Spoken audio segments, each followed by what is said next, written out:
Welcome and thank you joining the Internet of Value Foundation New York, episode 100, and for all of those who come and listen to this information in the future. I hope you guys find it as valuable as I know I do every single day. The diverse amount of mindsets and perspectives, and thank you guys so much for coming so fast, joining, I should say, so quickly. John, Alex, Dazzling, Shellfish, Fridge, uh, Ashraf, and United. Sorry if I said your name wrong there. I think he might have left because of it.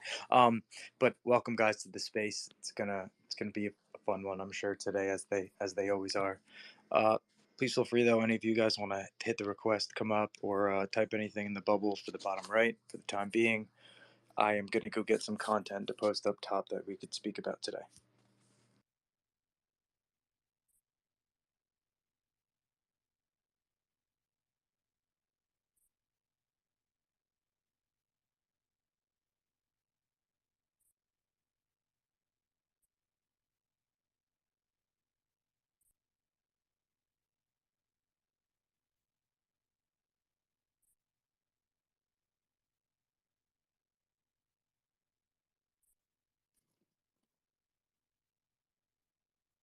doing this for a while, and I think I speak on behalf of everyone that there are very informative, and it's quite interesting that you speak about so many different topics, and yeah, it's enlightening. And congratulations to making the big 100.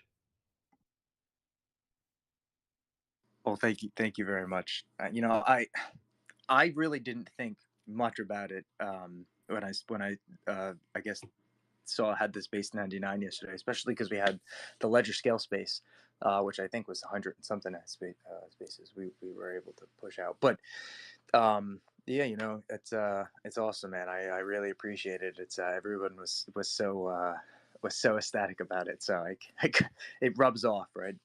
And it also makes me very nervous. So it's one thing, but uh, I'm glad you're here, man. And it's just like you said, right? The diverse amount of topics, right? Because it's all about the Internet of Value in my eyes, and this it's over encompassing.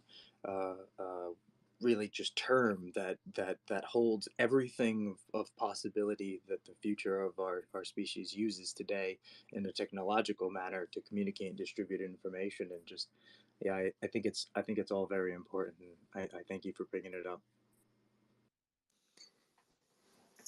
Death Ranger, I really wanted to tell you congrats for that 100 episode today. So huge shout out to you. I mean, I remember when you started the first episode, the first one, and you created the account and all of this. So, I mean, time is flying, and yeah, honestly, they've been really great, and for a lot of people, a staple. Like they look forward to that. 4 p.m. Twitter space with you, or 3:30 sometimes, and yeah, huge shout out to you and for keeping that consistent and yeah, very informative. And also keeping your space. Like I think your space is the very one of the. I mean, it's probably the single space that is only attracting like good people. Like not no crazies, nothing. Like I never stepped in here and it was like like a shooting or anything. So yeah, shout out to you. That's also really good. Thank you, man. It's a nurturing environment, and when it's educational based, it has to be if anybody's going to retain any of the information in any sort of beneficial way. Although I don't mind chaos through order, though spectacles I like to observe, not be part of. And dazzling, man, welcome up. Hey man, how you doing? Yeah, so just in case everyone wants to know, don't worry about any of the hashtags at the top there. This is going to be come up and let Death Ranger know how you feel about him space. But no, dude, I want to thank you heaps because just personally, you've helped me kind of grow onto this platform. I remember when your spaces first started, and I really wanted to participate because by now how my brain works and how much I love the topics that you talk about. So I just kind of wanted to thank you and congratulate you for your 100th episode, man. You're doing really well. So I'm excited to see 200 and 300 and even 1,000 one day as well. So, props to you, man. Thank you. I as well want to congratulate you, and I would think it's productive episodes, educational, but then productivity is objective, right? Depends on who's seeing it. They are But productive. they are productive, not predictive. Productive, yeah. Yes, I mean some spaces are predictive, but I'm glad that you did not get any crazies on this show. I didn't see anybody who's crazy here. Except for MetaMan. Yeah, you kind of laid that bait. Well, thank you to both of you guys, Dazzling and Meta, and really everyone that before you guys do come up and want to appreciate. It's not me, it's you guys, right? Like yes, would I host these spaces if nobody showed up and still probably do about an hour's worth of content, hours and a half? Yes, I probably would. Nothing's going to stop me from creating the content, but what makes it so enjoyable and so diverse is all of you guys. And so if it wasn't for your perspectives, the space definitely wouldn't be what it was. Death, I like the way, like you say, and sometimes in your space, you say it's like an archive, like a time capsule, where someone in the future, like, could possibly listen to this and think, wow, this is the sentiment back. This is how they were back then. This is what they thought back then. And That was that's what it's. MetaMan. No, that was Death, I think. Oh yeah, it was MetaMan. He thought he created the future. It's like that. What's that movie, Bill and Ted? They look like rock stars, and they like. But yeah, and that's a beautiful thing if you think about it, So that's why even if there's like 5 people in here and you're recording it, it still could be, listened by millions or whatever in the future, billions. Billions. I don't know what's up with Twitter today, so it wouldn't let me start the space at first, and now I can't see the media on my account. Why is Chris Thompson though here? And I love that Chris is here. I sent him an invite as soon as he joined, but please feel free to come up, Chris, if you want to say hi to us. And Why do you have to hate on Chris? That Not hating. I'm just saying, why is Chris here? why'd you point him out? Why is he here? Yeah, I guess I cannot phrase that in a good way. Like, why is he here? No, we welcome not for hire Zaho Validator N9MV. Doesn't. are you guys able to see the media that exists on my Twitter account, or is it just me right now? Minimize the screen and then maximize it. It'll pop up. It's just a glitch that they haven't resolved. Oh, the video.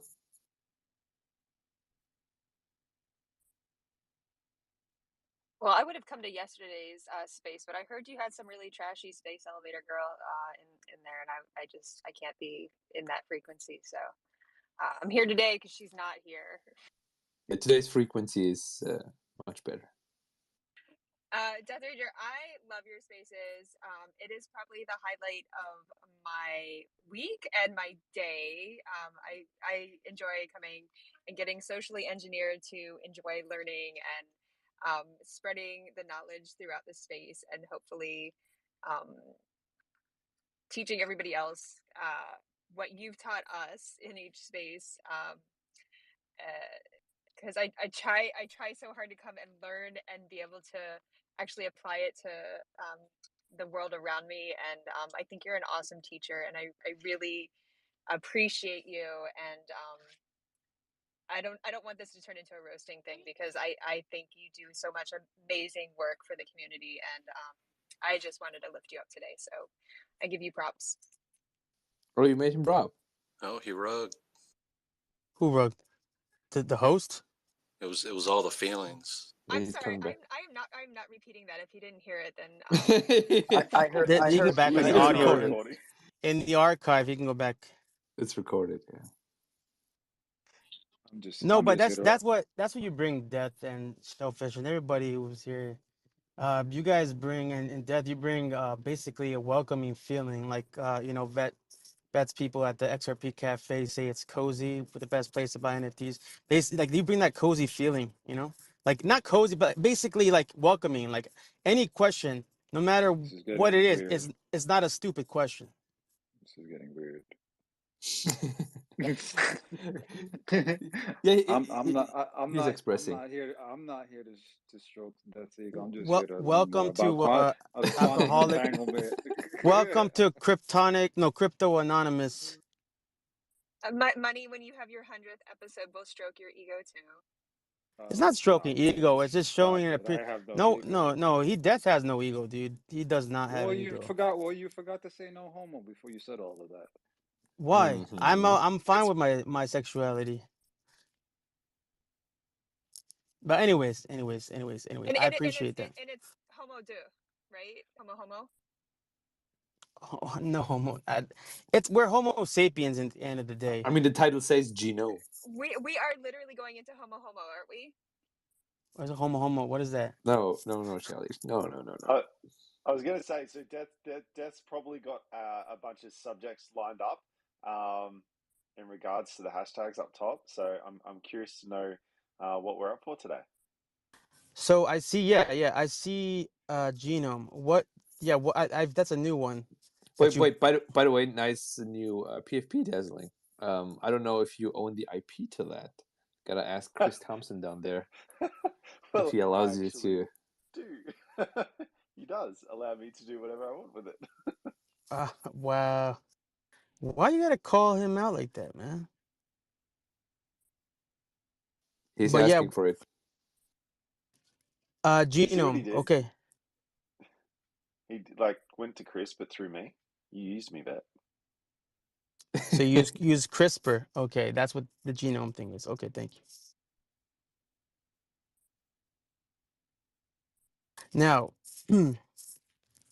So open forum. 100th episode is open forum, is it? no, 100 episode is not open forum. Not for you. Basically, so we have Ruliad. Can you talk about the Ruliad, somebody? Can you explain that to me? What the Ruliad is? Money. Sorry, Meta. I don't know if you guys go and look at my page on my media. Can you see my videos? The weird thing is even on my other account, I can't. I think I'm just having some sort of glitch. I can't see anything. On my media, it says I have nothing posted, right? Yeah, nothing's posted on my space. On the space. Yeah, on the it phone says or on the desktop. I meant on my profile, not the. no. Yeah, when you hit your profile and you hit media, it says Death Ranger 14 hasn't posted media. Yeah, I don't know what's going on. Some sort of Twitter glitch is Oh. happening right now. That doesn't help. Let me go into my bookmarks. Let me see what I have so I can post it up top. On But your 100th day. Genome, which is a project by Google where they're utilizing Google DeepMind, and it's a graph networks for materials that is being discovered. And just recently, actually, I should have that in my bookmarks if that's at least going to work.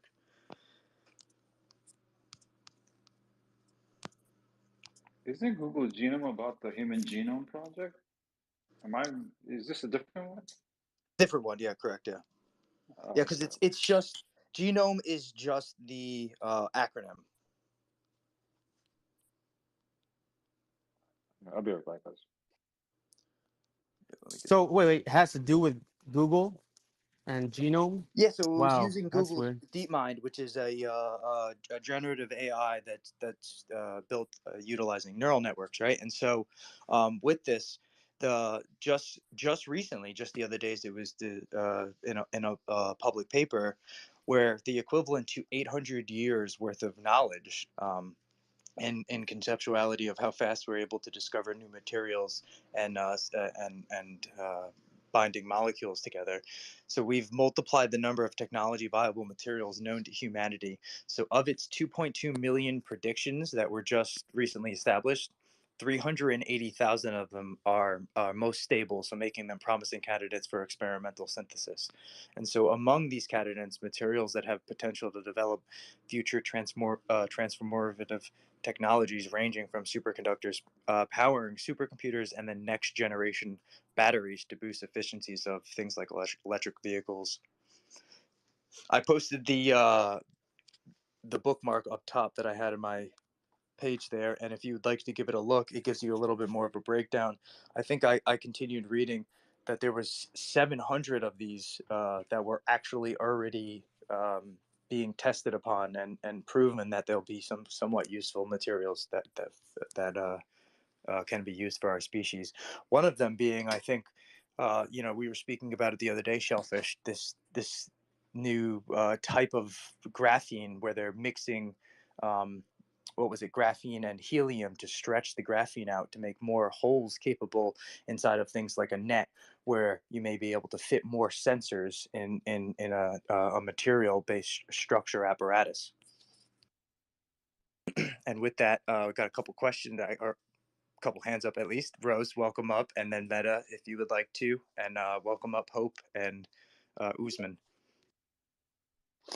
Hey Death, again, congratulations, episode 100, huge congrats.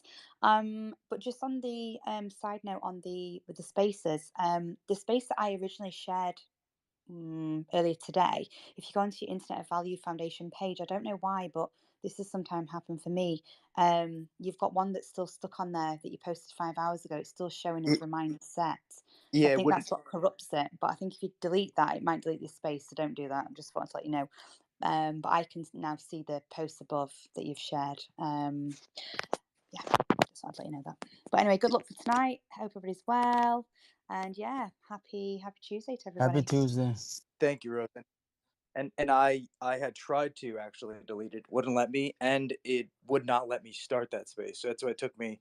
I was like 5 or 6 minutes late starting the space because it wouldn't let me go through the link to start the space or delete it. I don't know, Twitter glitching today. Can I probably. just say something, man? Yes, you may, Like, Meta. I know Go ahead. this, like you, Death, that you give out free information. There's other people who do that. I mean, you're using your own time to teach people, actually value.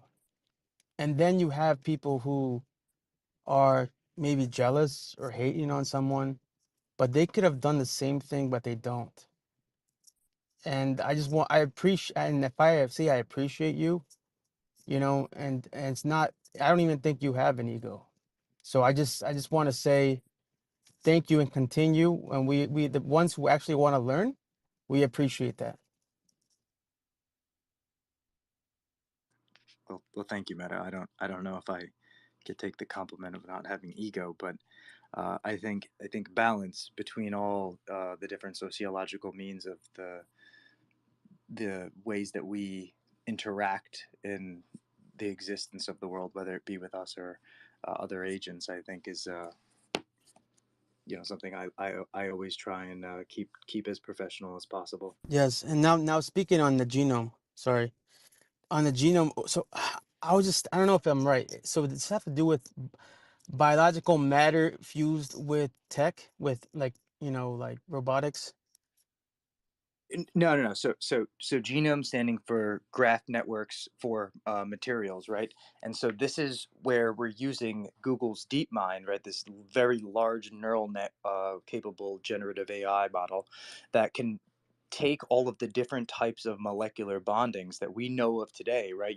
Your periodic table, you have your rubidium, your potassium, your iron, your gold, right? Your silver, all the different types of material that could be synthesized together on a molecular level to build materials. We have these very powerful supercomputers, and just recently, one of the things that was publicly released from this particular project from Google's DeepMind was the synthesis of the possibility of, I think, what was it? What did I say? A couple 100,000 different types of materials. 2.2 million new crystals. So equivalent to nearly 800 years of work that we've so far been able to accomplish in society in our scientific realm. And this has been done in a matter of How much weeks. time you said? So 800 years worth in a matter of how much time you said? Just a few weeks. In a few weeks, 800 years of work, that's an accomplishment. But yeah, Dazzling has his hand up. Yeah, Dazzling does have his hand up. I will say this though for particular compounds. So 52,000 new layered compounds, so similar to graphene, that have the potential to revolutionize electronics with development of superconductors. So previously there was about 1,000 such known materials that could be used.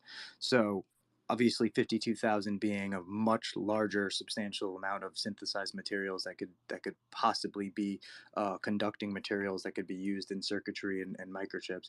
But they also found 528 potential lithium ion conductors.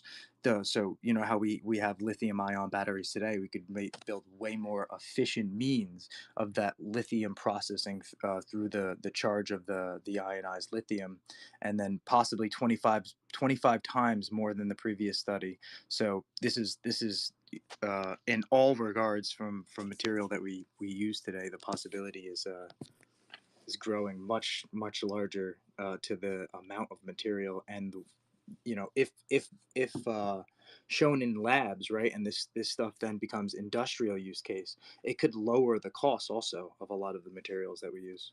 So just to work off that, so they can make the batteries more efficient in like using the energy, right? Correct.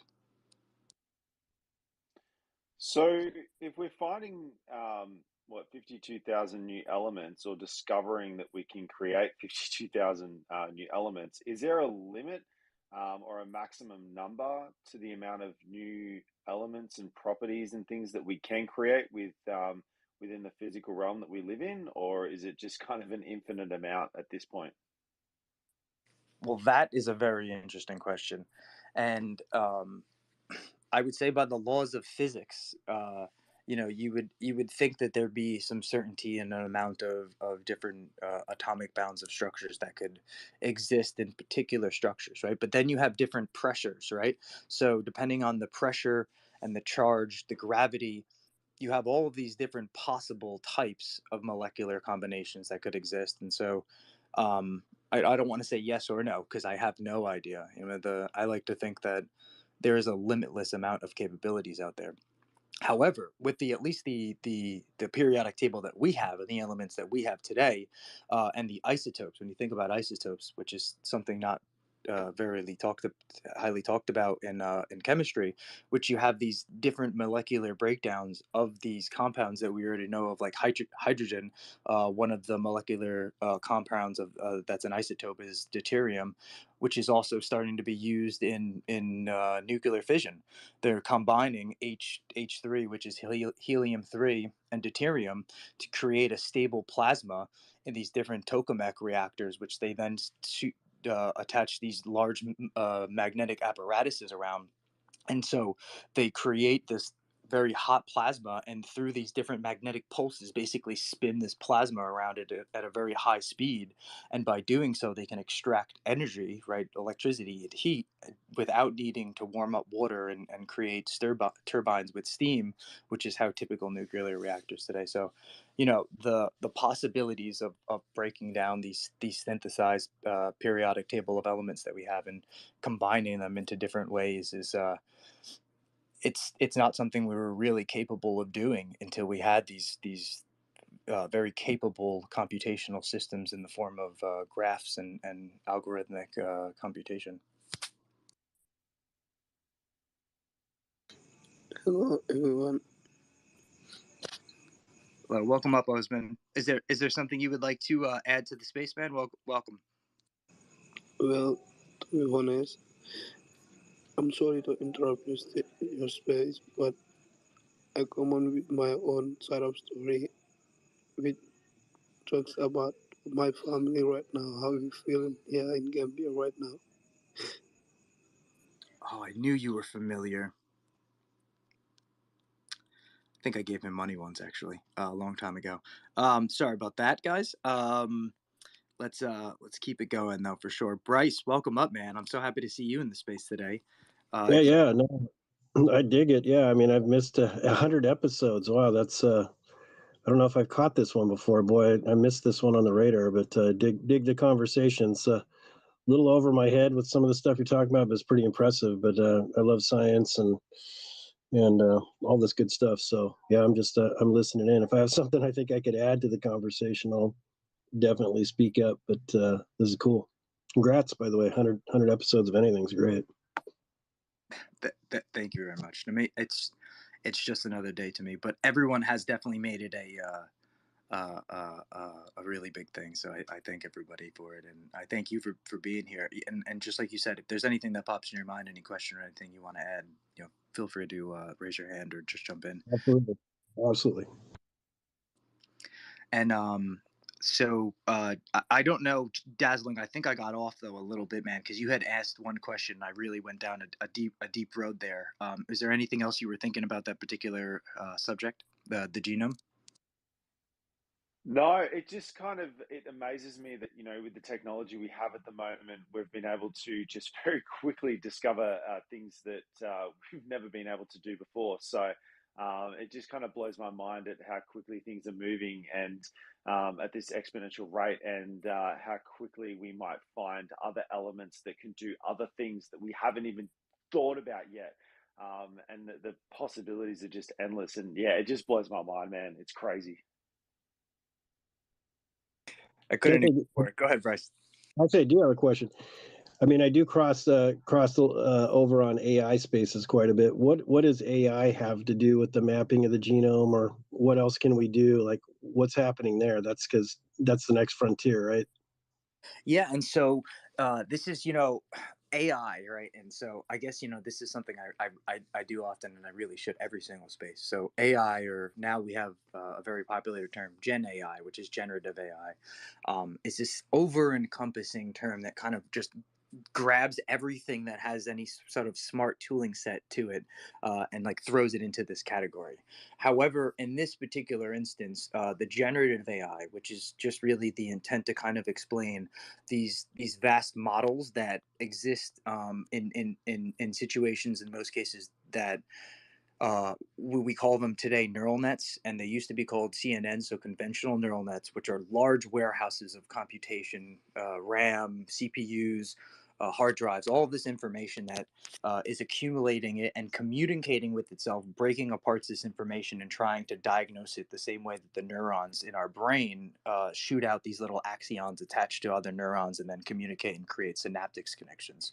And so today we have these very powerful neural nets where Google in particular, right? The Google DeepMind is a generative AI that's utilizing a neural net that's being fed these particular models. In this case, graphing of different synthetic materials that we have, right? The elements that we have in our periodic table, and then mapping them together in different molecular formations, and then looking at them and then being able to create some sort of outcome where it says this could possibly be useful, this is not useful. And so the biggest difference between something like your particular narrow AIs, where it's a particular field of machine learning, where it's just taking this particular data set and it says from this data set I will have this particular action, right? And so it's very mainstream, where it's I have a certain set of weights and categories where I can basically act upon, and dependent on where the information lies that I receive, I have an action.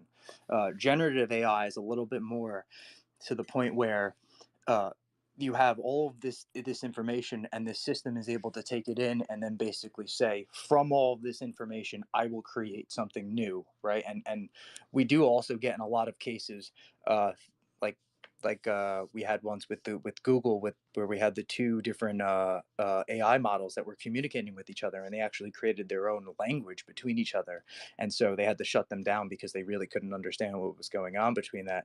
And so it's like really cool where they could take this information in this system-based format and then graph it out and then be able to create some sort of new outcome that we as a species, or humans, may have not been able to do without that computational power. And so that in this case, that's what the Google DeepMind, the genome, the graph network for materials was able to synthesize, and the amount of materials they were able to synthesize. I put the post up top also, which is the first one all the way to the right, if you want to give it a little read, which is one of the individuals who was working on the project.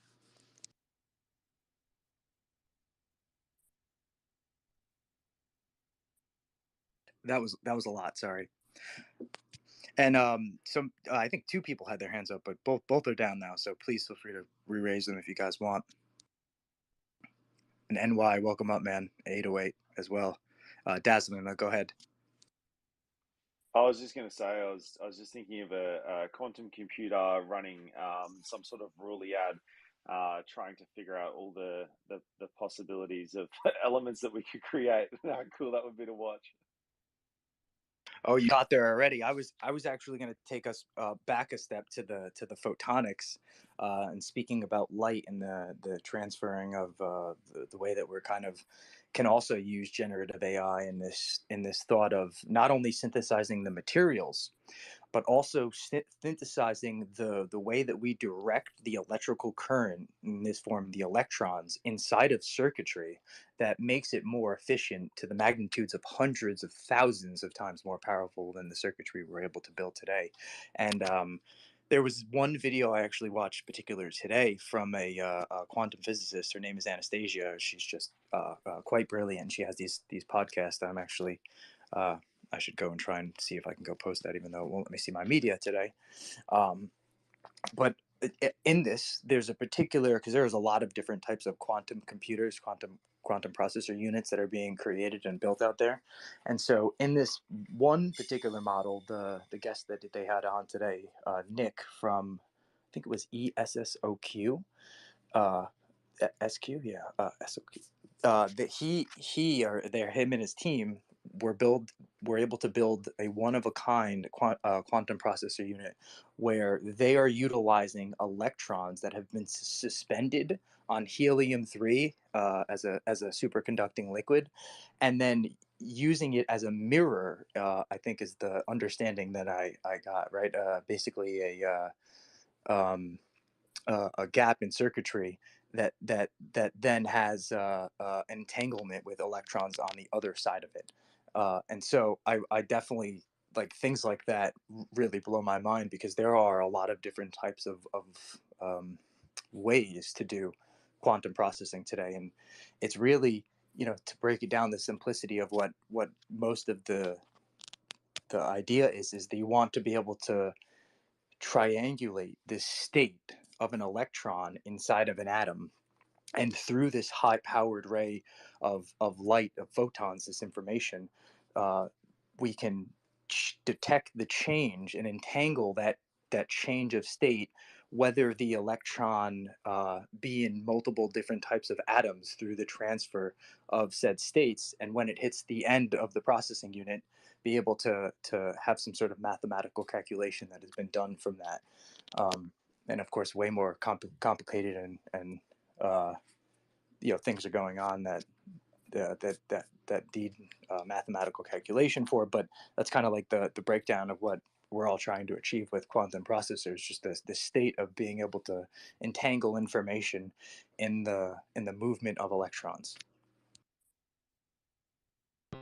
Did you ever read up on top nuclear synthesis and all that, and creating of materials and elements, breaking them down and being able to use AI to help the process streamline it? We're very fast on using a lot of the data that's already been forwarded from the past. These sorts of studies been going on for a long time, and this last discovery helps out a lot drastically throughout a lot of what we're doing, especially what you explained of how the nuclei and all that can be changed through that process of synthesizing. One of them that occurs naturally is how plants grow, how they change their structures within themselves to adapt to different diseases that happens, that they contract.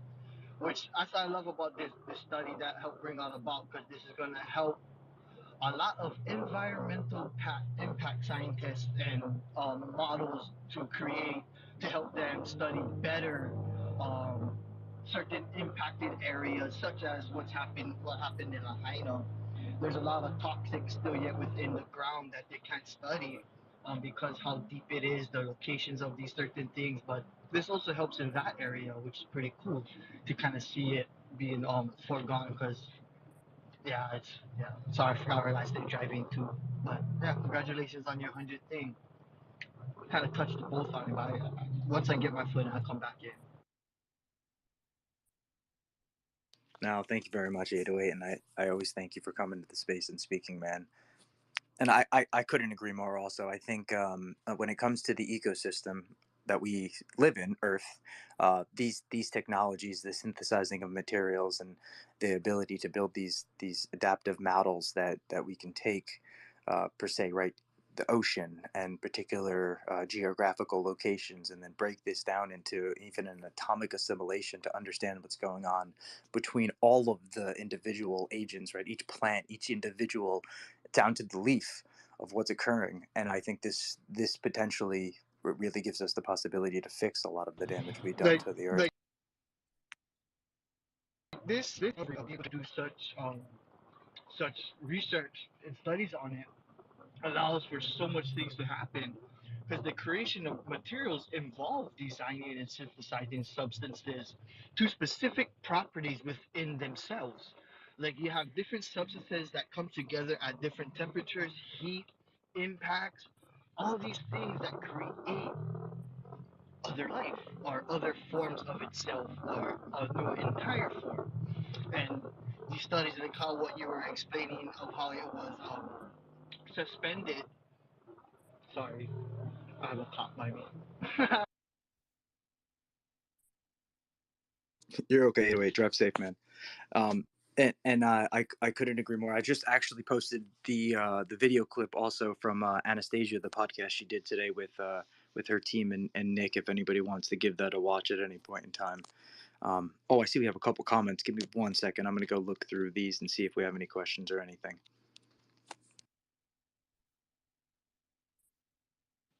Yeah, but what I was gonna speak, lidar. Lidar is one of the ones that help push this study to the next level before this announcement came, because it was able to break down the materials within the Earth's crust, especially on the one I've been helping with over here, being able to map out different types of elements within the ground, what type of rock, precious metals, or if there's like a cave or liquid and stuff like that. It's pretty cool to see how I'm fast sorry, this technology went. it's hard to hear you, 808. It's pretty staticky and loud in the background. I'm sorry, man. I was just grabbing somebody the clip real quick. One of the comments in this section was asking about the this new quantum processor unit that these particular individuals were building. I just posted the link there for you, Jerry. If you'd like to give it a watch, it's about a 40 no, was it 42 minutes? I think it was sorry, 52 minutes, of a video. But does anybody have any other questions or any concepts? Hope, anything you would like to say? You haven't had a chance to speak yet. If you would like to jump in, and I'm going to jump back to photonics and talk about the way that we have the circuitry today, and the way that photonics and the study of the breaking down of the way that the transformers and the transistors, I should say, are transformers inside of the circuits could act in different manners. Well, thank you so much, Death Ranger, and absolutely, congratulations on your space. I wasn't gonna say much. I was gonna listen and then possibly raise my hand, because you're getting into photonics, and I think everybody got to hear that.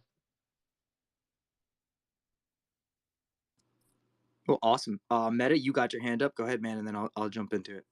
You spoke about Anastasia. That's the lady who was talking about AI, right? No, Quantum. quantum. I'm sorry, my bad. No, not really. She's a quantum physicist. Yes, correct. And we were saying, I think in her space, she was saying that it's not available yet, but then the other places they're saying that it is available, but it's the qubits. And how do you measure it? You measure by how much qubits is considered quantum. I mean, is it or is it not available? Yeah, so I could touch on it. So publicly today, right? There are different types of quantum processing and units that are available. In the most case, what's going on is you have very small qubit existence, and you have most of it existing in this virtual concept, right? So you have virtual qubits, and so it's much easier and much less daunting of a task, right? Because it's not just to build a quantum processor unit and just hook it up and you're good to go, right? You need software. First of all, there needs to be custom software that can be interacting with that unit, that can then be broken down into regular bits, right, to interact with an application. It's not going to really do much if you can't really communicate with a quantum computer at any substantial level. Then you have the actual ability to entangle these states and understand that the information that's being entangled through these states is correct. And so we have a huge thing today called quantum error correction, which in most cases you have n to the n equals 1 or n equals 2, right? And so this is basically talking to the atomic positioning of the said electron that we are trying to entangle information from. Well, if you're entangling one electron, right, and you're trying to get the information from it, it's kind of hard to prove that it's correct. It's not like a computer where there's classical bits. There's no storage of this said state of previous existence. And so how do we prove the computation to be correct? So we start trying to entangle more states and more states. And so that's something she spoke about. I think you're talking about on the space last time, where I think she finished it off with like n equals 8, which is 8 entangled states at once. This is the most that I think I've seen being done by IBM with their Eagle processing unit, and blanking on the other one right now. Sorry, and their quest to do quantum error correction. But also what I mentioned before, not every quantum computer is also the same. So the last one I mentioned was using an electron that was suspended over a thin helium-3 film, right? That needed to be brought down to superconductor temperature, so very, very, very cold. But you also have solid state photonics, right? Not necessarily a quantum computer, but where we're studying the physical density of the electron that's moving from one transistor circuit to the next. And so the right types of materials being synthesized and the right methodology behind the way that the actual electrons are being transferred between circuitry could also just scale the regular computational means that we have today. You also then go back to quantum computers. You have calcium atom quantum computers where they're literally looking at the electrons in a calcium atom and instead of suspending it above a helium-3 film, right? So there's like just so many different methodologies, and if you had to ask anybody which one is more important, or which one is going to be a winner in the class, I think they're all going to have different use cases, and they're all going to have different means of computational abilities. And so I think we'll see a lot of different types. So the statement when someone said, like, on a space, my friend bought a quantum computer, is that fact? Okay, so I looked up the company, I think that sold it anyway, and they are very. You speak about Karma? No, yes, of course. But there are very high-end processors Yes. that are creating virtual qubit environments. So it's as close as you could get on supercomputers with classical computing software. Thanks. Now you were going to photons. And so, photonics, which is the study of light and arrays. And so I really touched on it with that mix of that question there, Meta. I kind of tried to mix it in there a little bit because, we think of quantum computers as this super processing unit that's going to be able to do everything, and it's not. It's going to be able to do select task associated things, and they're going to need to be custom software that's going to need to be written for it. And so we're still a couple of years away. Maybe that 2 to 5 year mark. What I know some people are really saying like more like 2 to 3, and I'd like to see that. That's still an accomplishment, though, right? Because people would think we're thinking like 20 years down the road or something, but that's pretty quick as well. One of the jokes if you're a quantum physicist, or at least for the last 20 years, it's always been 5 years away. Okay, you guys.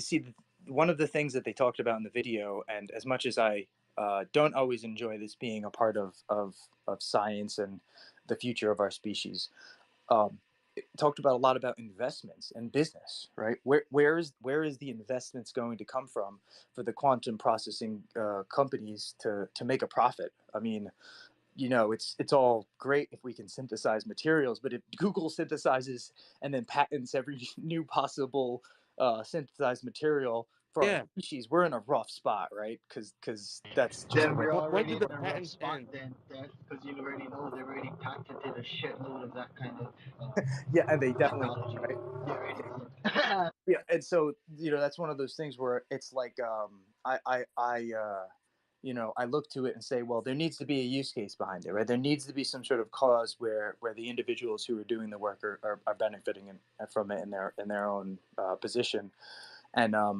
a lot of it so far has been for medical, right? So all of the large contracts that have been and from investors for quantum processing units and computing has been really for the medical field, for pharmaceuticals.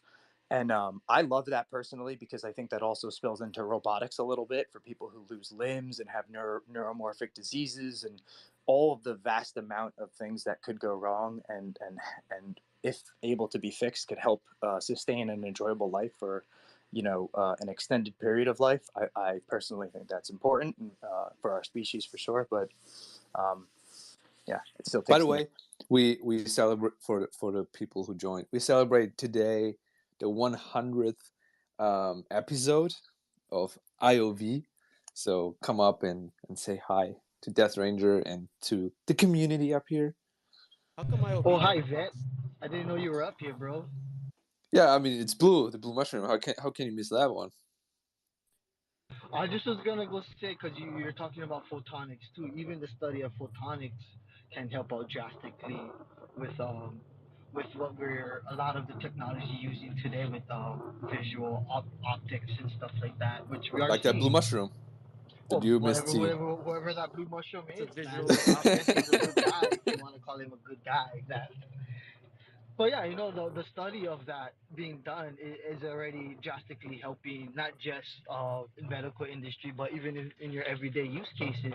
Without some of these studies happening earlier, we wouldn't have that ability to map a lot of these things out that we're doing right now with what a lot of people's using Google's Maps and all that, with adding their technology on top of that, and Google's open sourcing that to a lot of the other newer technology that's going to be coming out within the next 2 to 3 years.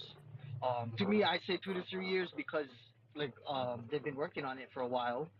A lot of these things that we have been talking about, and now we're actually seeing a lot of those studies and use cases, and a lot of things like that pop off, like this last study that was blown out of the water. You know what I mean? So it's crazy to see it all out. And yeah, come up, say hi, give love and aloha, all that good shit. Let's go. Thank you very much, 808. And I also, like I said, I couldn't agree more. I think you mentioned one uh, different action earlier, like lidar, which is obviously a form of photonics because it's the study of being able to emit a light ray and then be able to read that information as it bounces back. And And genome study for being able to study materials at a certain state in depths and levels to all kinds of other things. It was so wild how much lidar had provided, but and then how much it has evolved to what we're using today. Sorry, because we even Google Maps use it to map all their stuff. It's crazy. yep, going back to like the 1960s, I think when the term was coined, or was that 1949? One or the other. But it was right. It was to do with lasers. It was really the discovery and uses of lasers. So yeah, it's really cool when you think of like just high emitted beams of energy being able to create some sort of difference we can study in reality. Dazzling though, man, you got your hand up. Please go ahead, and then I will lead us over to the Ruliad. Dude, you're really on lasers lately. I'm glad you got one for Christmas. So are we deliberately or specifically trying to look for new elements to solve particular problems that we already have, or are we just kind of getting these AI models to just shoot in the dark and then we just find 52,000 new crystal elements and go, oh wow, what can we do with this? My opinion, yes and no in a sense, because right now there are a lot of these studies are being used to kind of understand what we already have. You know what I mean? Like a good thing I always like to I always talk about is our ancestors' knowledge and what we have today. Like we're using a lot of this technology to understand a lot of our natural elements we have already, but they understood it already. So we're using AI to kind of help gather all that information and process it in a different way than what we already have done with what we have already and what we can create with what we don't have. You know what I mean? So it's like it's helping us discover what we already knew, but in a new discoverable way, kind of thing. It's confusing, right? But yeah, in a sense like that.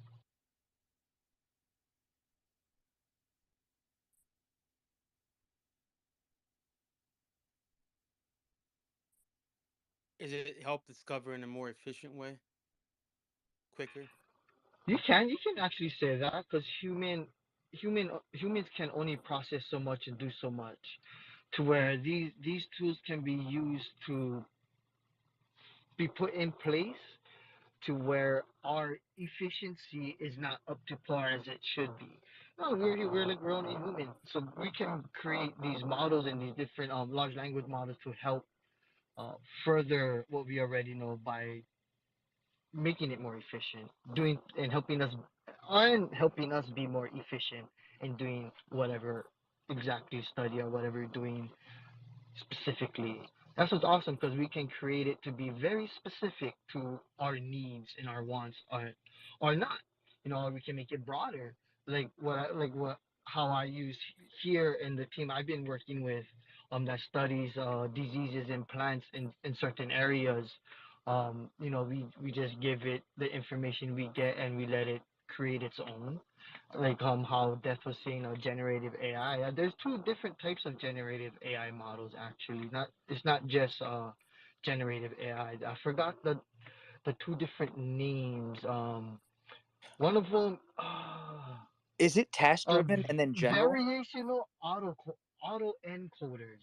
VAEs is one type of generative model that works by learning a probabilistic mapping between input data and latent space, and the other one is the generative adversarial networks, which is the coined GANs, which is consists of two neural networks, which are trained simultaneously to create data or evaluate all that whatever stuff over time, which it improves the ability of to produce better content.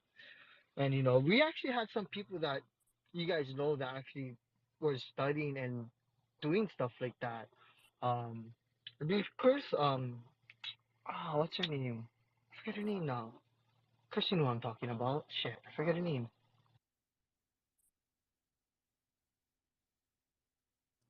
Sorry, I don't know. I don't know the name off the top of my head either. There. Um, do you know what company she was from? No, I'm sorry, I forgot, totally forget. You know who she is, but she don't really Well, Chris is up here. He can tell you. He knows I'm talking about. Good to see you, by the Chris. Long time no see and talk, bro. Hope all is well. Happy holidays. I missed most of what you were saying, but are you talking about my wife? Yeah, she was training language models, and that was what was one of them she was doing, right? With her generative model. Yeah, she's doing a lot of different AI things. And that's why I love talking to her because she understands all of that. And I remember I was in that one space, well, months ago, years ago, I was in that one space. But yeah, that's someone that you would love to talk to about AI and a lot of the different things that she's done. She's more in depth with that too because that's some bomb shit she has done. Yeah, she was building awesome stuff with Stable Diffusion, and Chris, congratulations. I don't think I've gotten to speak with you I since never you got to married, but congratulate you too, Chris. Fucker. Congratulations, bro. Oh, glad thank you're you. here, man. And yeah, Stable Diffusion is an awesome video producing application, and they have definitely done a lot of great work, and I look forward to seeing what she's able to build utilizing different graphic arts and whatever virtual environment she builds while utilizing Zaha and hooks.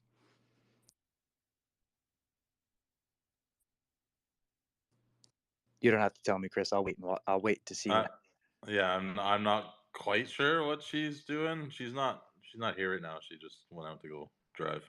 But yeah, I don't know. It's usually over my head, so she's smarter than I am.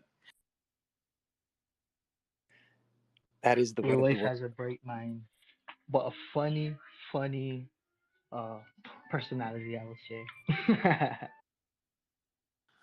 She loves to troll on Twitter, and people don't get that she's trolling sometimes, which is, I don't know. I'm very entertained by it.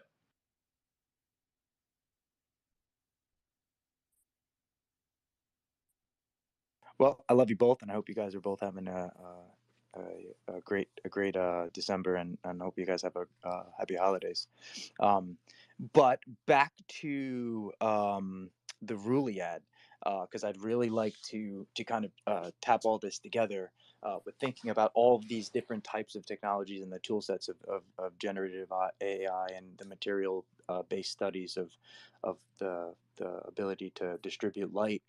And then the Ruliad, which is a term that was coined from what who I like to say is the Einstein of the 21st century, Stephen Wolfram, and with this, the Ruliad being a ruler or a measuring tool that is able to be computationally used in the form of graphs, typically a hypergraph or a metagraph, where we we can feed this input of all of the possible atomic assimilations in a specific time period and try to create some sort of outcome where we as a species and humans can use this tool as a use case. And so the Ruliad being the term behind the intent of this observation of being able to map out the specific things that we as a species might find very important,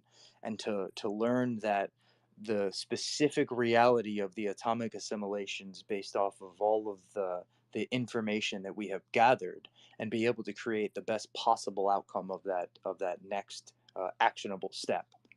And so I'll give one example. If we were talking about entangling states over a vast distance or range, the Ruliad could be some sort of tool concept that could be used to try and graph all of the different connected states in which would lead up to that one point in time and space. And so thinking about something like maybe uh, uh, photonics from a large ray of distance, where I could have one state change on, say, a microchip on Mars, and the ability for that state of information to change instantaneously on Earth. And so faster than light itself can possibly move, utilizing the infodynamics of the entangled states. I really think that this tool, the Ruliad, could be that conceptuality where we're able to graph out the procedural manner in which we need to know the atomic resonance of the energy levels of this exact mapping of how to entangle these two different states. And I know that's kind of high level. This also could be used in everyday use cases. Obviously, it's a very potent tool, and so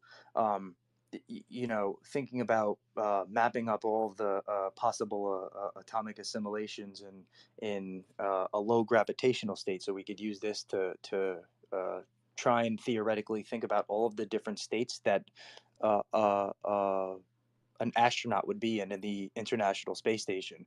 And so trying to diagnose, just like we do today, right?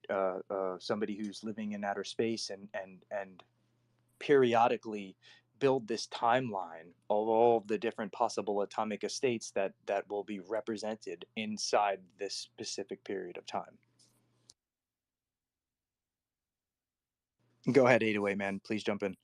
Now I was gonna say, what about unbiased algorithm generation, where it can be employed to generate algorithms without predefined biases. I love it.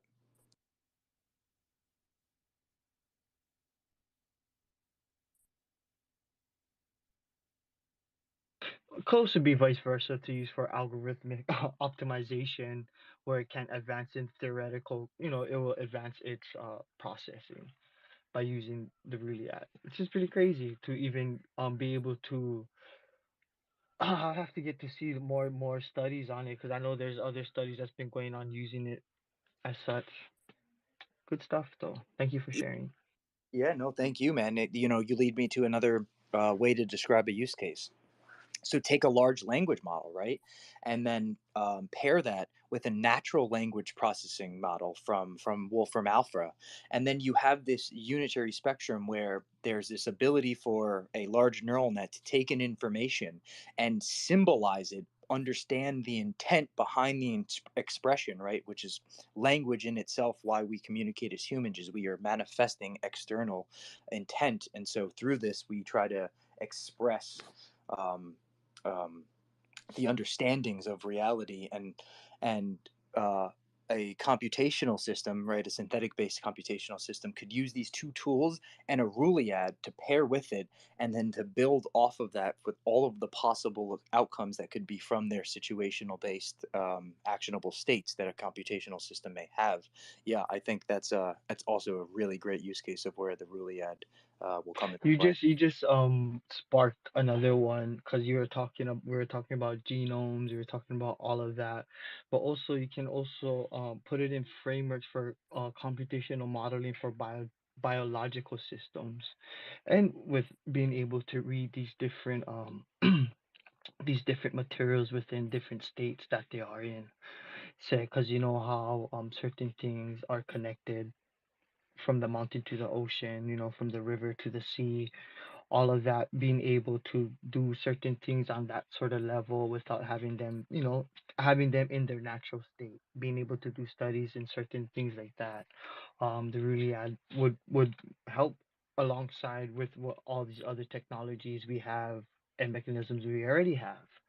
It's just going to be able to optimize and make better efficient a lot of the things and studies and researches that goes that spans cross industries. That's what's awesome about a lot of these different things, that on the level we see it and building, we see it affect the underlying infrastructure of a lot of these places. That's like with blockchain and cryptography. They're disrupting a lot of these spaces, industries at their foundational level. And with quantum physics and all these different studies, it's getting to the point where a lot of these different technologies are going to be able to coexist and interoperate to make things better. That's why I kind of get taken back by how people view technology within this space. They view it as it being always against each other when they all can interoperate. Just being able to understand how to make them operate together. Yeah, blows my mind. But yeah. Yes, I agree. It's very easy to become tribalistic, and you have a misunderstanding of a notion of something, and so does another individual, and this pool of information that could get cycled around could be very dangerous, detrimental.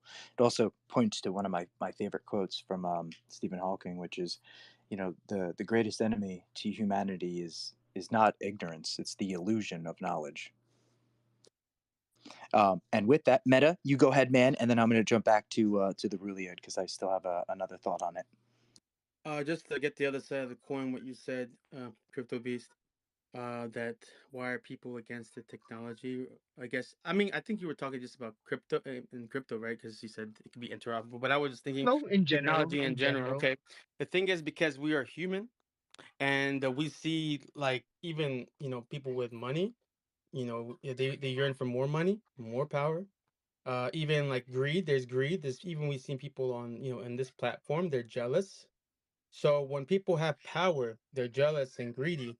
They have the power to control these technologies. I may have missed. Um, I'm kind of, yeah, but I'm just gonna Okay, say okay, this: listen. The people point. are greedy regardless if they're rich or not.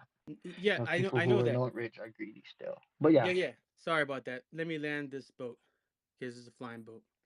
But what I'm saying is, like, I'm sorry, man. I'm sorry. I'll leave it alone. It's okay. Don't worry. I'll jump. I'll jump no, back. I was. Oh, sorry. Go ahead. Go ahead. sorry, I forgot what I was gonna say.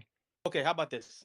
The thing is, okay, the person who creates the AI, you have to build it. The ones who's building the foundation, telling the AI what's right and wrong, right? If I tell the AI there's 127 different genders, 127 different species of human, whatever it is, then it's gonna believe that, and it's gonna go from that, and it's gonna correct everybody else.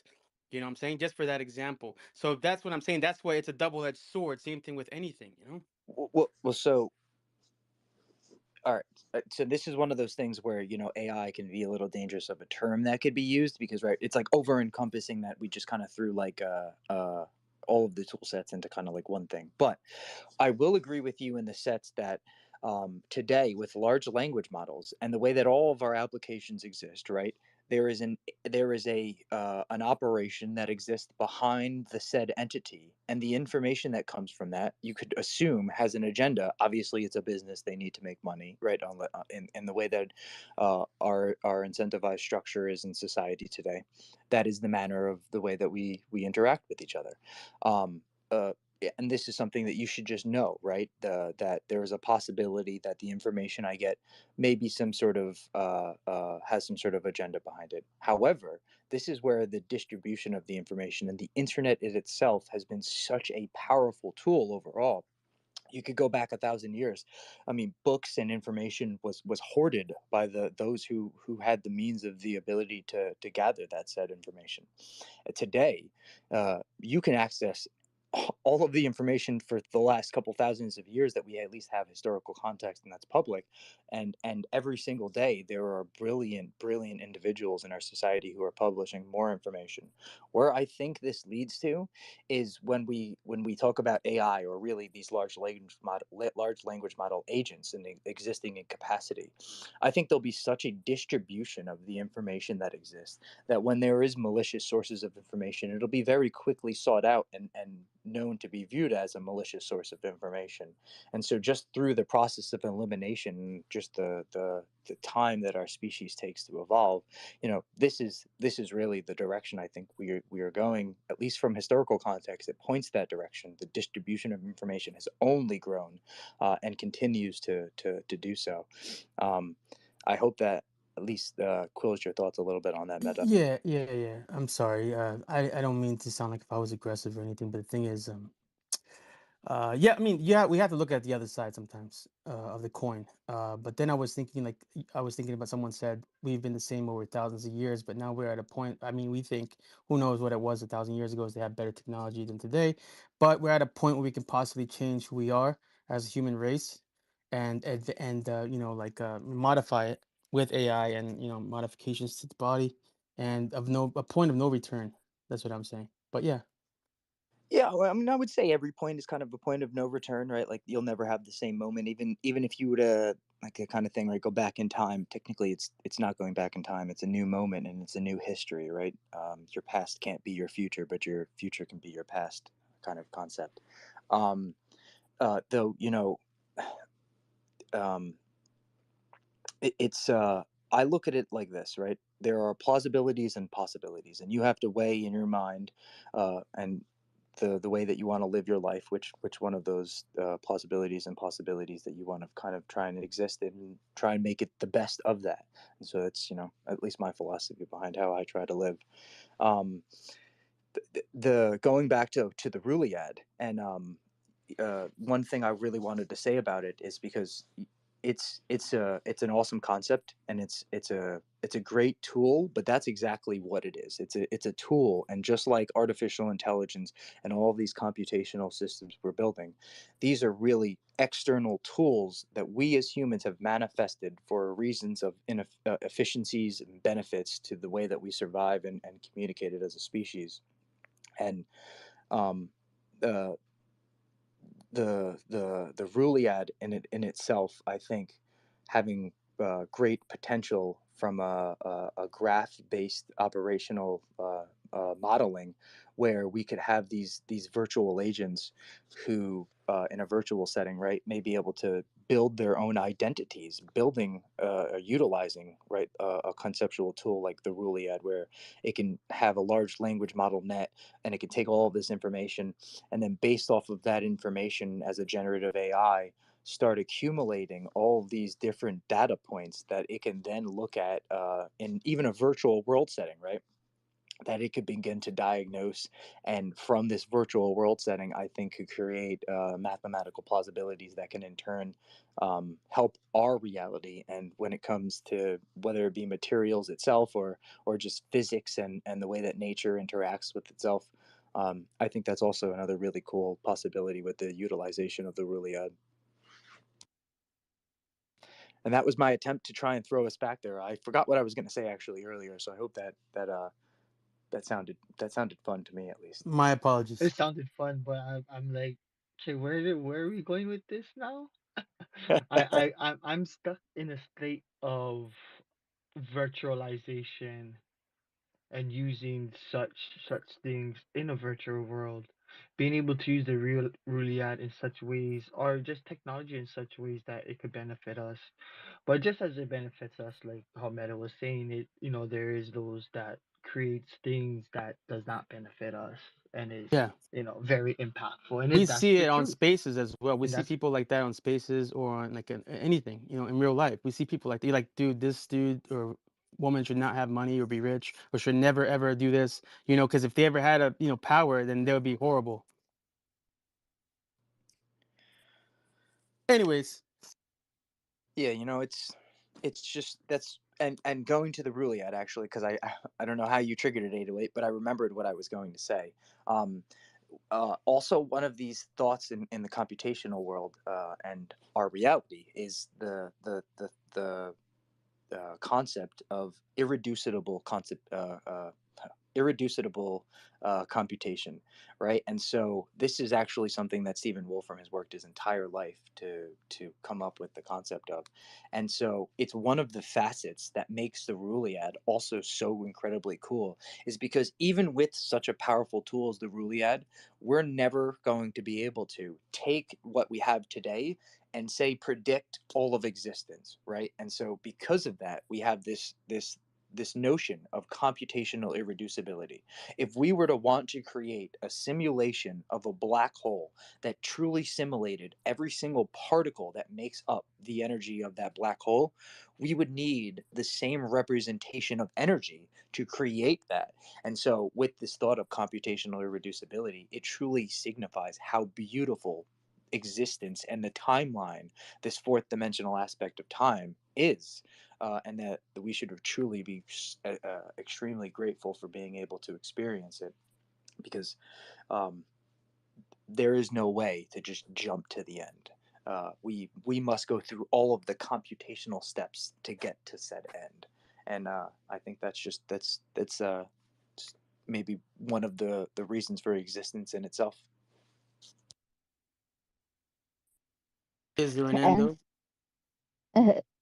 sorry, I maybe I could raise my hand, but it made it sound like you're proposing like maybe that's the whole reason to exist is to get to the end, or just to have the experience that gets you to the end. But it just reminds me a lot of going kind of rewinding a little bit of what you were talking about, because that's what they're trying to do in CERN, like with the little mini black holes and the little mini the hadron collider, trying to duplicate states, uh, but on the really micro quantum level, to try to understand the universe before. Um, and it seems like we want to keep building bigger and bigger things to understand the things that are around us. But these things have consequences and these things have implications. And it's like, do we really like like I mean, it's like I think about biocomputation. And I'm sure you've heard of like the anthropods, the anthrobots, which are another step up from the nanobots and the xenobots. So it's like, yeah, the nanobots and you have the xenobots, and now you have the anthrobots. And they're very organic. And all they kind of do right now is they do have their own little personalities and they do their own little stuff. But at the same time, what they really do is just kind of like what we do is just gather up food, reproduce, and then do it again, and then recycle again, and then grow and grow and grow, almost like a cancerous rate. And it's all amusing to kind of watch these things in a lab, but these things have far greater consequences. And I just keep seeing this with, whether it be CERN, whether it be the anthropods, or whether it be accelerationists, is that this idea of zero consequence. And then as a human species, we're always just reacting to things after and then being like, oh crap. And how are we going to get out of this one?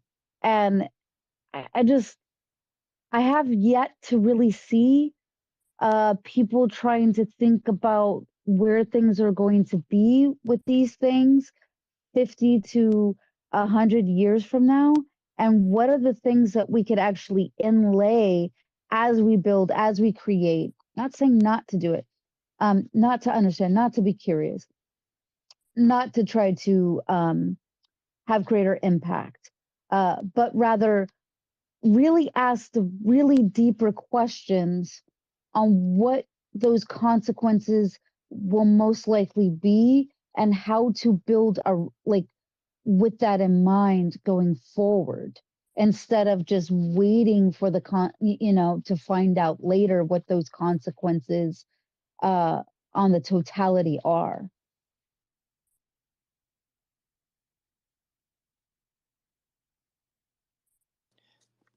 Thank you very much, Hope. And it's so funny that as soon as you started speaking, I said, how? Because I literally was just about to start speaking about black holes and the Large Hadron Collider at CERN, and it was your first thing that you brought up, and I just kind of stumbled, and I was just like, oh wow, I don't know how that was like really synergistic right there at that moment. um, and it also takes me to what you had started off of, and you caught that, how I said to the end, right? And so very interesting, because in my point of view personally, when we look at energy, and we know that energy never dies, it only changes form, right? um, to think about the end really just being a new beginning. And it takes me to black holes, where my subject matter from yesterday, where I kind of tried to point at the Big Bang, and ask, where did our universe come from, and do we exist possibly inside of a black hole that was a collision of black holes, and a universe that is so vast it makes our universe look small, even though how impossible that is to actually fathom. And so that large microwave background that we think to be the edge of the universe really be the edge of the black hole that just leads to another universe.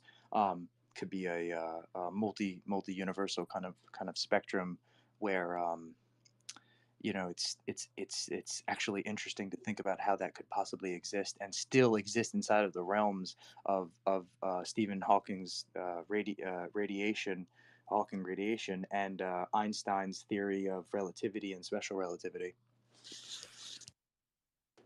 And EG man, welcome up. Glad you came up. Please feel free, you jump in, and then 808. Please feel free to go after him, man. Hey, thank you for letting me speak. And I've been listening to your talk for my entire journey, all the way from London back home. I had my dinner, listening to the I mean, just jaw-dropping knowledge bites coming in from you, from everyone. So it's really really great. So I wanted to just chime in on what Hope raised. I hope I'm Hope. Okay, yeah. All right. I was just verifying that I'm not missing the name fully. It could be, this could be some more characters after Hope. um, so I saw a video recently. It was slightly old video of a man in Somalia had his entire practically frontal lobe and even part of his back skull and everything completely blown off and recovered completely. And that person was fully conscious, fully walking, could speak, could do kind of cognitive tasks. Like the person who was making the video asked this young guy to show his ID card, and he took out his ID card and showed his ID card and everything. So basically, he not only was alive and walking, which are motor functions which we say, okay, it was controlled by something else, but he had cognitive function in place despite losing almost 75-80%, probably even 90% of his brain. So that kind of brings us to then like, okay, forget about human consciousness, but we have been told that memories are made in brain. So then where did his memories lie if it was not in the brain, which doesn't exist anymore? Where are those memories and cognitive functions, the memory of cognitive functions lying? And that brings me to another side, which is I'm in touch with one of the very passionate biologists based in the US, who is doing microbiome research, and she has a fantastic book. I don't have any affiliate deal with her, but I mean, everybody should look up her book. I mean, it's amazing. The book name is Let's Talk About Shit. Let's Talk Shit. Yeah, that's her book. And she has done some fundamental research. Like, she has cured people with ADHD, autism, just by doing FMT. I hope everybody knows FMT, what FMT is. But if not, you can look it up. I don't want to go into that area. I've just had dinner, so don't want to go into that area. But she had done FMT, and basically what it does is it brings the bacteria that did not or were not there in your gut. She brings them back, and those and we have this saying in practically every language in the world, almost every language. Gut feeling. So what is that gut feeling, and why do we have a feeling attached with the gut? So that kind of defines the kind of existence that we are talking about as humans. And we don't even, like, the current scientific mainstream science does not even is not even ready to acknowledge most of these areas. And we are talking about having I mean, from my point of view, whatever I know about these models and everything is still a very rudimentary tool. And we don't even yet understand how fully it works. And yet our, like, even in this evening's talk in London, people were talking about controlling this technology, and I don't understand this urge to control when we don't even know how we are ourselves, whether we ourselves are one, or it's a mixing of all the systems and everything. So that brings me back to the original point that Hope said about these microbacterium or bacteria growing in a petri dish and just multiplying and multiplying and multiplying. So basically, they just, as we say, eat, cry, poop, and sleep kind of thing process that they go through, and just lead their life. But what if they were somehow connected to us and somehow connected to the entire system, and this whole system is basically a cohesive system working with each other rather than one entity like humans controlling the system? So that's just kind of a quasi philosophical, quasi scientific kind of thought I had. So thank you.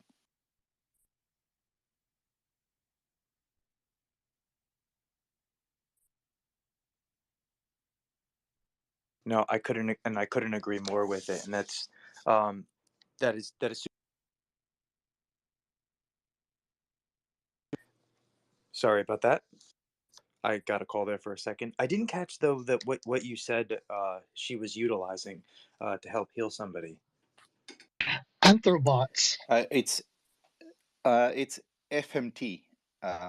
So, okay, I'll spell it out. It's fecal material transplant, basically. I thought you said FMD. That's why I was thought up. But yeah, I know I know what you're speaking of now, and I've actually seen that used a decent amount of times now. Actually, I've spoken to people where it really helped bring back the gut bacteria. And to your point, this very interesting question that if the information is not being really stored in our brain and the synaptics connections that we think about, maybe they help fire off the information that exists inside of our body and our cells. But where does this information get stored? It's a really interesting question, and I think DNA in itself plays a huge role. And maybe one day we'll really learn the compounds of what gives our DNA this ability to have this particle retention that we consider to be memories, possibly.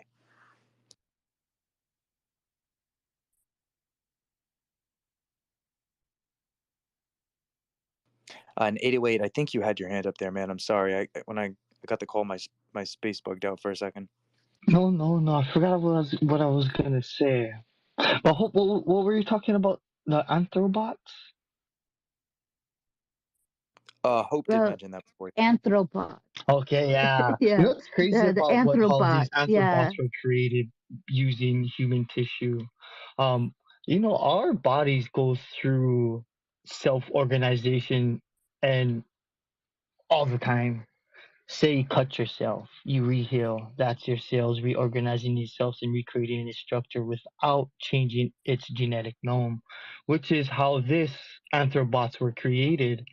They're able to self-organize within their own network without changing their genomic code. So they're built very specifically to certain needs as in a sense where if you're developing neural network stem cells undergo self-organization to form intricate neural networks within our own bodies as we grow and get older as well. To a lot of these different stuff like bacterial biofilms, all those can be considered anthrobots once connected to a mechanism that allows them to be. But they get very specific. But I see where how I don't even know where I was going with this, but I just got caught off sides because of the anthrobots. I studied it a lot on that in this implementation because it's very impactful. It has some very interesting things that happen, but not just on our human biological nature, but also in the nature of plants and other things out in our and around us within the environment and naturally is very impactful in those areas of study too. It's pretty cool.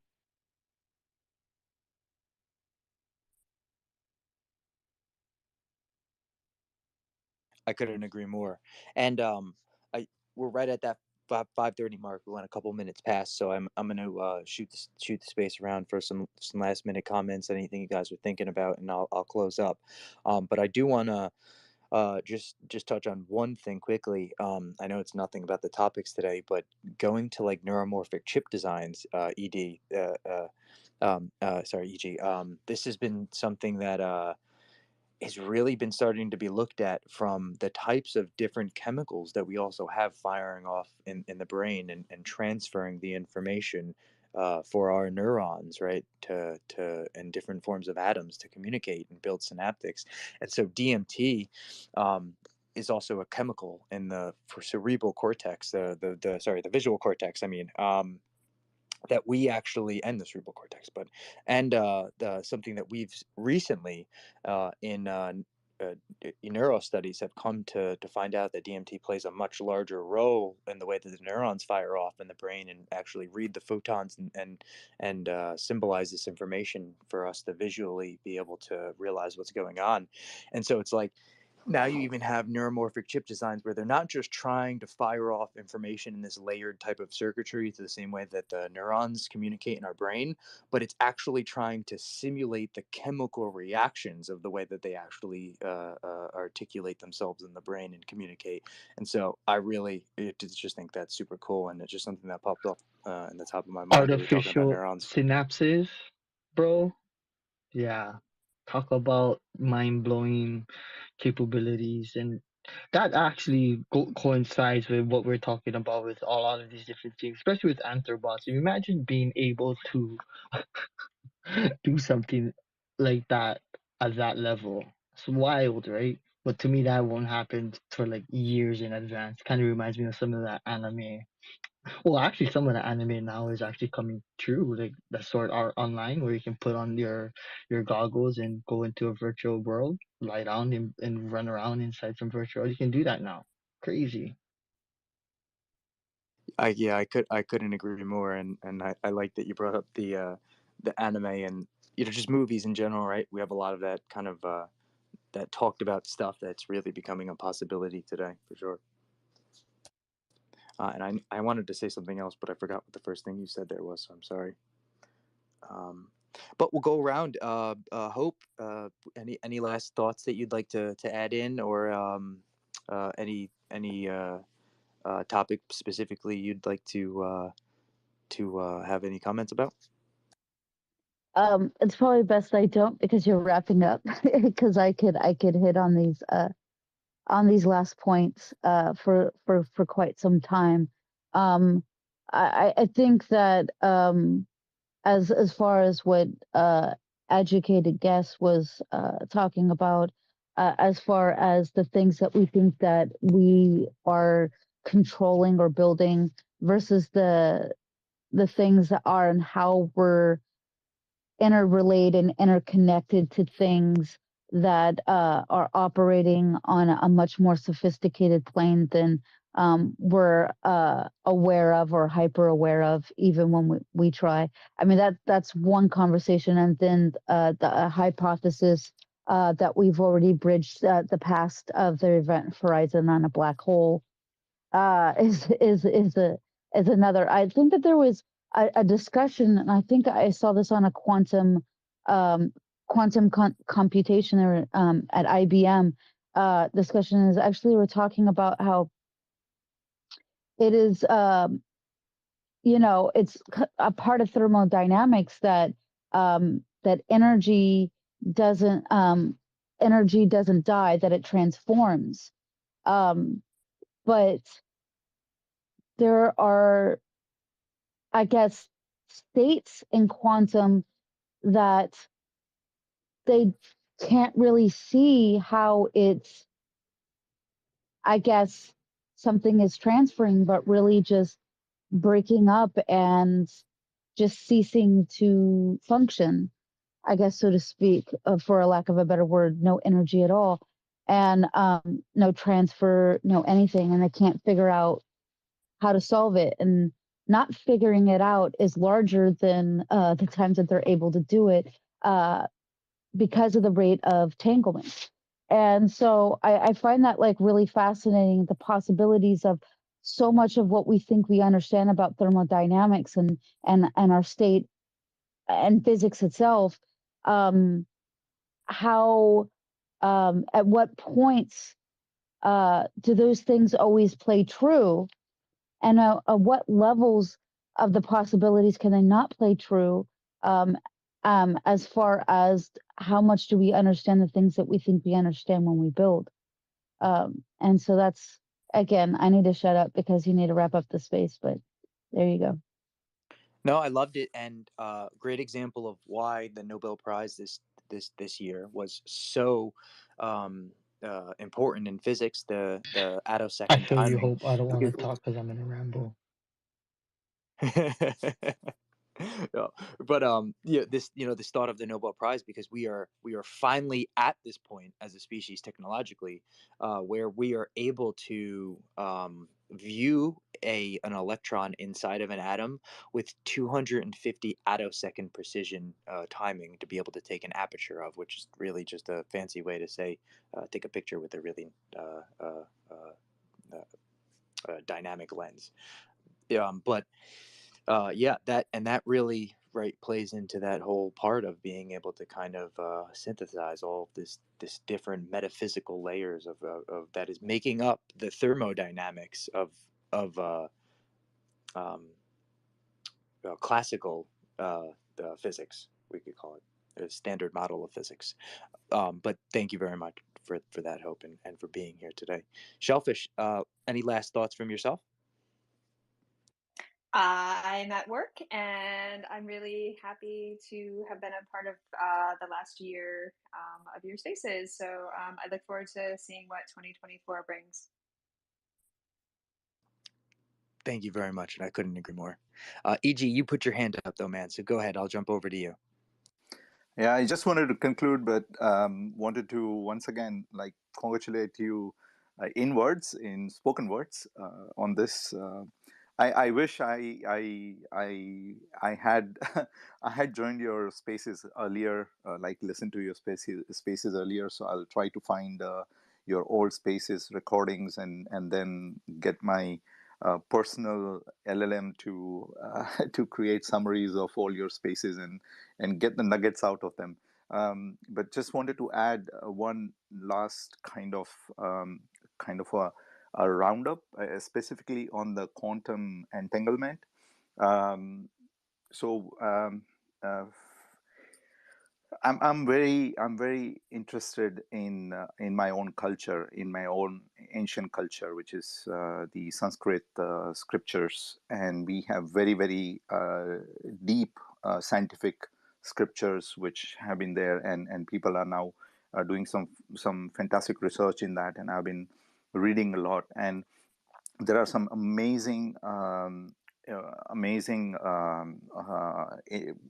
would say concepts about quantum entanglement and existence of energy as we know it. So, for example, the way light travels, we say light travels, but what if light is not traveling? Actually, light is actually existing in quantum space, kind of. So those kinds of amazing concepts which are there. So if anybody wants to look up, I would give you some keywords. You can research those keywords. So there is a concept called Advaita. So Advaita, Vedanta, Vedanta. So Advaita Vedanta is a philosophy that goes into that. So, but in future spaces, given a chance, if you are going into this kind of entanglement, into quantum entanglement, then I would entangle myself with these concepts and bring some ideas on that. So thank you for giving me the opportunity once again. Congratulations, and I really look forward to many more episodes of learning from all of you. So thank you very much. No, thank you very much for the kind words, EG. And if it makes it any easier, if you go to the Internet of Value account, I have not posted pretty much anything other than notifications about the space on there to make it so that the account was very easy to just go on, look on, and you could be able to find all of the spaces that I've had recorded on there. And then on top of that, just in case, because I know Twitter at least used to delete spaces if they were past a certain period of time, I also have them on YouTube. So every one of these spaces are recorded and on YouTube as well as being stored on a personal device as a just in case. But yeah, I really do thank you for the kind words. I won't be here this Thursday. I'm not going to be hosting a space this Thursday, but next Monday, one of the things I was thinking to talk about actually was entanglement, going a little bit into quantum computation and the thought of entangled energy sources. And you touched on something that I really think is so powerful. It's something that is a strong belief of mine, where I truly do believe into the at least the theory of modern day, we call it quantum mystery, where everything that exists is one resonance of energy existing at a different point in time and space. And to me, you or me existing at a different point in time and space, and every other individual in this space is me existing at this different resonance of frequency, just at a different observational point of time and space. And so I love that you brought it up, and I look forward to you bringing your historical context from your cultures into it for next Monday, if you can make it, of course. And Dazzling, man, please feel free to jump in, give us some last minute thoughts, and then Gadget, I love that you're here right at the last minute. Though I'm about to close up, but if you want to jump in after Dazzling, please feel free to. Yeah, man. Just I'm about to head off to work as well. So yeah, thank you again for another awesome episode. I'm looking forward to more. And you know, there's a few folk in the crowd. I'm glad Gadget came up actually, because yeah, I've noticed a few folk in the crowd that you know, would be nice to see participate in the IOV spaces when you touch on the DLT topics. So yeah, I'd love to see that, and yeah, I'm looking forward to more, man. So thank you very much for another for giving me a wealth of knowledge for me to take to work and digest. So appreciate it, man. Thank you very much for the kind words, Dazzling. And yeah, you in particular have you're here almost every single day. And when you don't show up, you message me to tell me you're not showing up, which you don't have to do, but you still do. So I love you, man. And I thank you for coming to all the spaces. Gadget though, man, go ahead, bring us out. I was just going to say entanglement. Yeah, what a very deep subject. One thing that no one's really mentioned, we could actually get a true representation of the speed of light measured with entanglement if it is true what it says, that it can, you know, like you already said, because yeah, no one can actually properly get a measurement of the speed of light because of the way we have to measure it and stuff. But yeah, that's another subject we can carry on next time.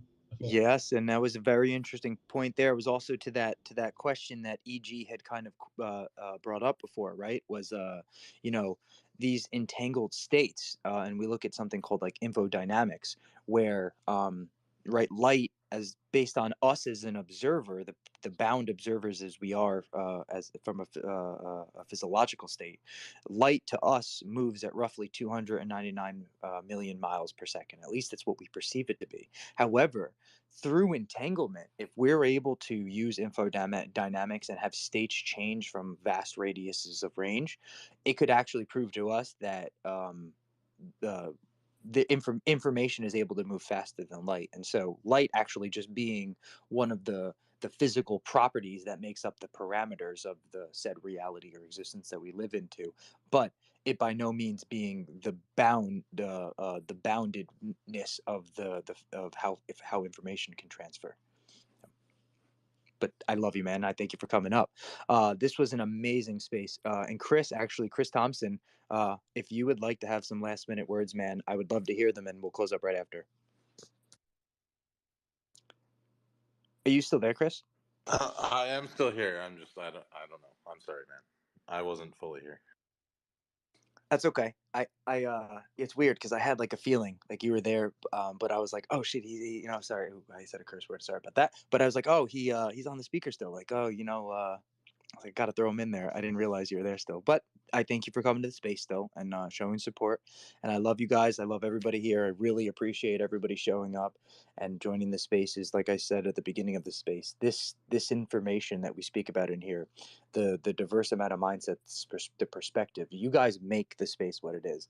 I could come on in here and speak an hour and a half of information every single day and record it, but it wouldn't be fun. It wouldn't be enjoyable. It wouldn't be such an experience to listen back to like this is. So I truly appreciate each and every one of you, and I hope everybody has a great rest of the night, and great rest of the week, and I look forward to seeing everybody on Monday, 4 p.m. Eastern Standard Time next week. Night, everybody.